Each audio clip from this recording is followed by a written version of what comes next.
Hey, and welcome to part 2 of the Pinocchio Parallel Disney. Let's get right to it.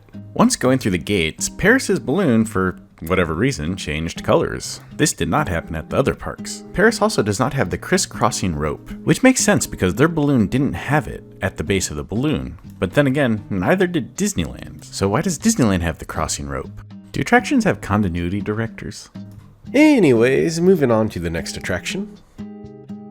There is no sign for the candy carousel at Paris. The sign at Disneyland appears to be made from a cookie, and at Tokyo it's a wafer with some piping spelling out the words. The path leading to the carousel at Disneyland has flat, colorful discs. On some of them there appear to be gumdrops. At Paris the discs are only white and they have some other type of candy on them. At Tokyo they appear to be cookies with different colored cream on top of them. Along the path are some dollops of colorful goo and some candy cane striped items.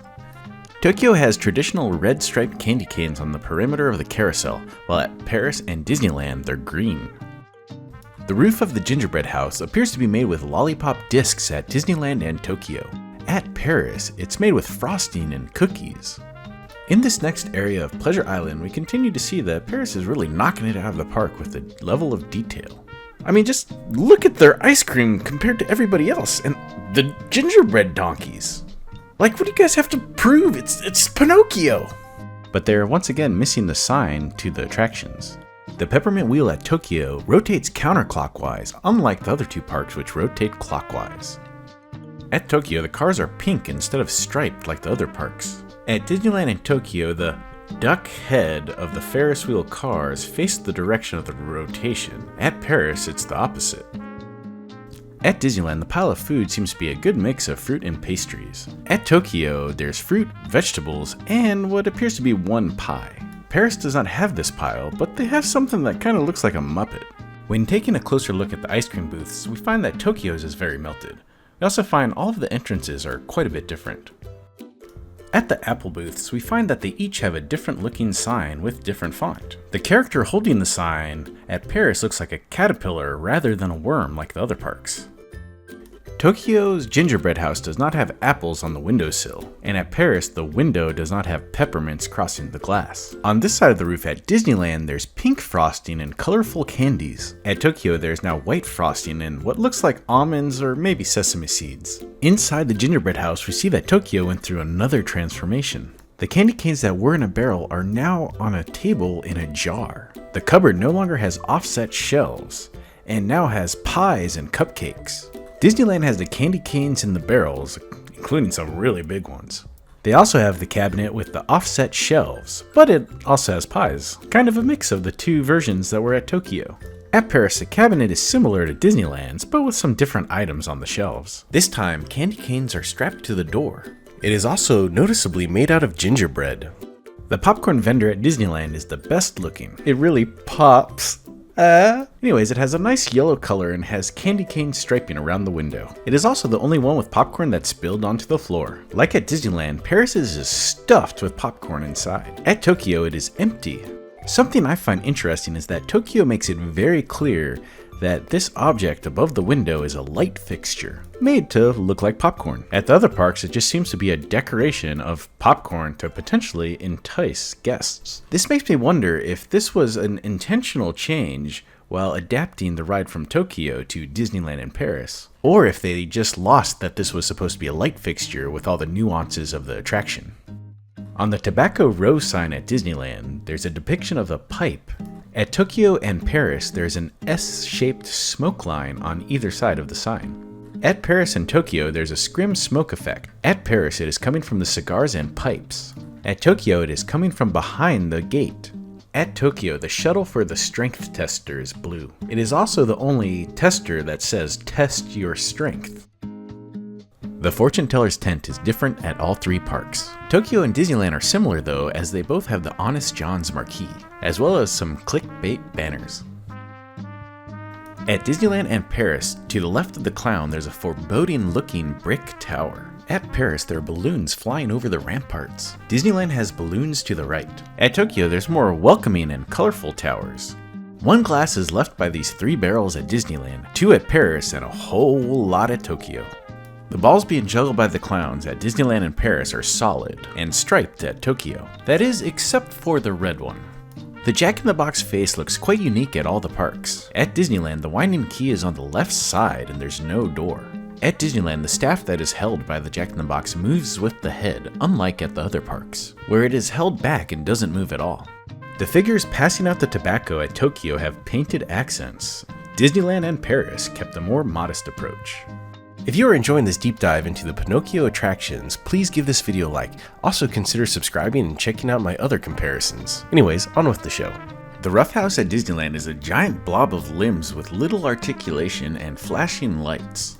At Paris, you can see the individual participants much better, and there also seems to be improved articulation. At Tokyo, we see two individuals with boxing gloves. Each of the Rough Houses themselves have their own little unique styling and coloring. Paris is the only one that doesn't have the marquee. The tar barrel at Tokyo and Disneyland are on different sides of the house. Paris does not seem to have a barrel at all. Tokyo has the most detailed window and door on this pipe-shaped building. The steps leading into the pool room are quite clean at Disneyland compared to Tokyo and Paris. Once inside the pool hall at Tokyo, you'll notice an abundance of smoke which is absent from the other parks. Maybe that's because windows are absent at Tokyo. Disneyland has the fewest pool balls on the table, and Tokyo has the most. They also seem to be comically oversized at Tokyo. At Tokyo, Lampwick does not have a mirror or spin around. At Paris, there's just a normal flat image on the mirror. At Disneyland, they use an actual hologram.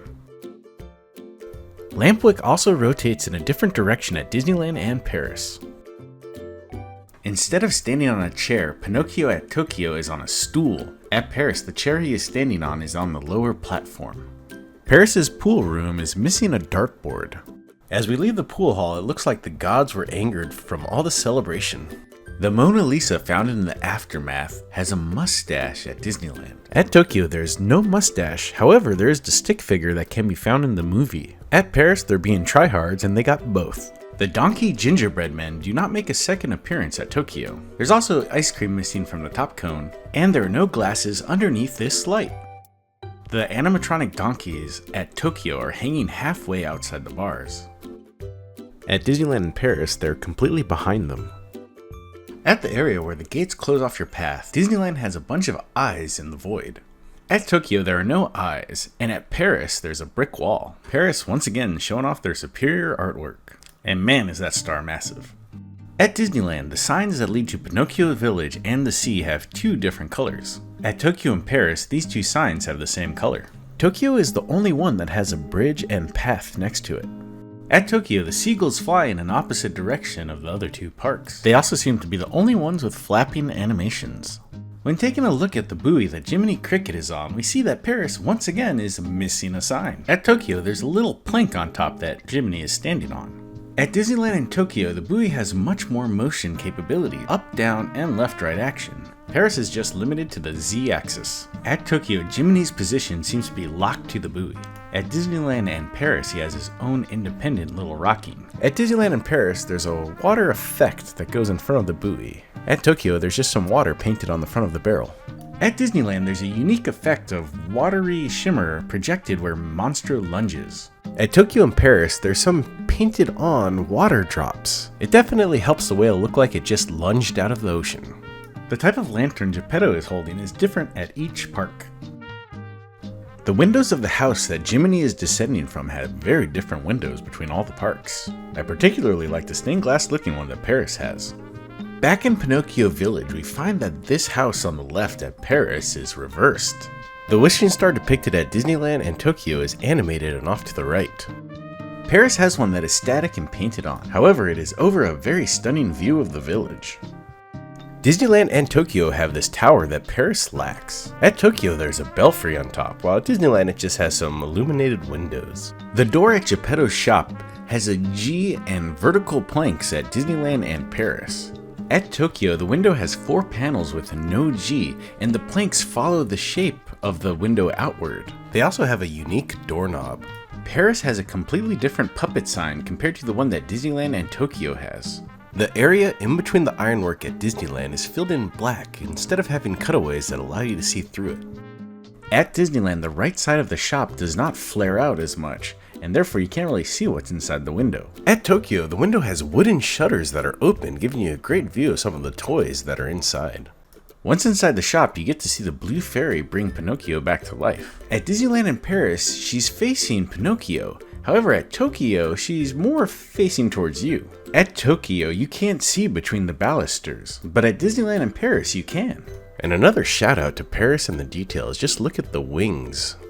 At Tokyo and Paris, you can see a remnant effect of the blue fairy and fiber optics on the floor. Disneyland does not appear to have this effect, and it also has this chest that would block it anyway. At Tokyo, Cleo swims around her bowl, while at Disneyland in Paris, she jumps up and down from within. At Disneyland, the steps leading up to the bed are boxed in. Their quilted bed cover is also only one color, while there's 2 colors at Tokyo and 3 in Paris. The backboard at Tokyo is the least decorative. At Disneyland, Jiminy has a bit of a spotlight on him. The cabinet at Paris is missing the fish inlay on the panels of the doors. Unique to Paris is this little door to the right. Many of the same puppets and clocks can be found between the parks, just in different areas. An interesting unique feature to Paris is that no puppets are suspended from the ceiling or on the ground. Only the window at Disneyland has the shutters closed. At Disneyland, above the archway is a recessed area, while at Paris it's more of its own shelf, and Paris has some more toys. Paris has a much better looking fireplace, and it appears that its mantle is used more for display, while at Disneyland it's used for cookware. At the end, we find the blue fairy, but she's holding her wand with different hands at each of the parks. She's also slightly bent forward at Paris with a much larger flare at the end of the wand. At Tokyo, there's no fireplace nor blue fairy at the end. At the end of the ride at Disneyland and Paris, there's a mural at the end. Both murals are very similar with their own unique nuances. The main big difference I could find here is that the window is open at Paris. As well as not having the blue fairy, Tokyo also does not have this final mural. Hey, thank you for watching it all the way to the end. Don't forget to like this video and please consider subscribing if you haven't already. Oh yeah, and also tell me which Pinocchio you think is the best in the comments. And until next time.